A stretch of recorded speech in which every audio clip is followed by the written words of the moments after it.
फिर उस राजकुमार तोते ने कहा, जब कोई भी हमें पकड़ने के लिए आए तो उस समय हम सारे तोते उल्टे लटक जाएंगे, जिससे कोई भी हमें पकड़ेगा तो उसे लगेगा कि हम मर चुके हैं। पर सब लोग अपनी गिनती कर लो कि हम कितने तोते हैं। तो सारे तोतों ने गिनती की तो वे सारे तोते 100 निकले। जब हमें कोई भी पकड़ने के लिए आएगा, जब वो हमें पकड़कर नीचे फेंकने लगेगा मरा हुआ जानकर, जब तक हम पूरे 100 तोते नीचे नहीं फेंक दिए जाएंगे तब तक कोई नहीं उड़ेगा। जब हम सारे 100 तोते नीचे गिर जाएंगे तब हम सब एक साथ उड़ जाएंगे। फिर सारे तोतों ने कहा कि हाँ, ऐसा ही करेंगे। इधर दूसरे दिन सुबह वह शिकारी तोतों को पकड़ने के लिए आया तो शिकारी ने देखा कि सारे तोते उल्टे लटक रहे हैं।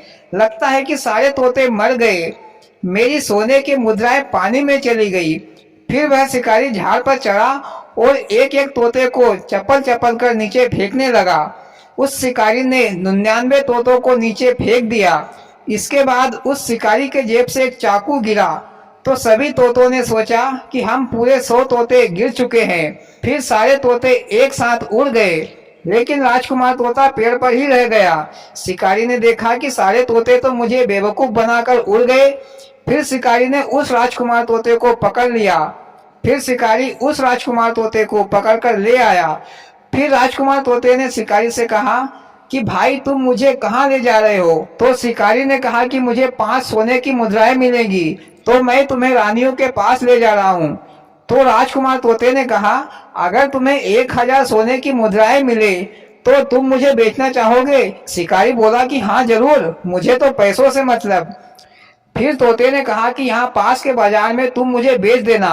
कोई भी पूछे कि तोते की कीमत क्या है तो तुम बोलना कि तोता खुद बताएगा। फिर वह शिकारी तोते को बेचने के लिए बाजार पहुंचा, पर कोई भी 1000 सोने की मुद्राएं में उस तोते को खरीद नहीं पाए।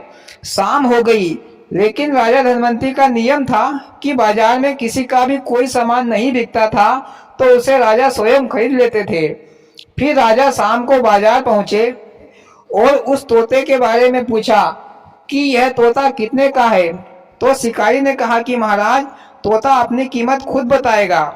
फिर तोते ने राजा से कहा कि जो भी 1000 सोने की मुद्राएं देगा